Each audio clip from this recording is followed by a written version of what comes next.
Welcome to the video. Hi, I'm Sarah, CreativeSarah.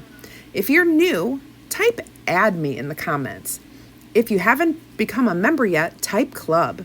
And if you're curious about becoming a designer, type team in the comments. Remember, you can shop online at CreativeSarah.com. Alrighty, let's get on to the project. First, I have this awesome palette board 5x7, which I am distressing with a little sanding. I love that it goes quicker in this video than in real life, right? Now we're gonna fuzz that transfer. We've got the bloom and grow part of the jar. I'm gonna use some black velvet on the words. I am gonna throw a little bit of color in here. We have our pesto for the little green parts right here. We're gonna skip all those flowers up at the top, but the little ampersand is gonna be guava. Love that color combo.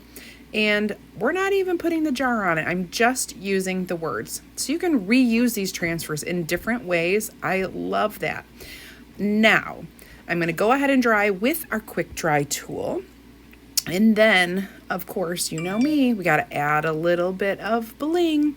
So wrapping some thicker jute around here, wrapped it twice, tie a little knot, and surprise, here comes a little fun, oh, what am I doing? I'm just dressing that. I'm gonna add a little bit of greenery, and look at this clip flower, how cute. Pop it on, and I'm done. You guys, quick and easy. That's how we like it.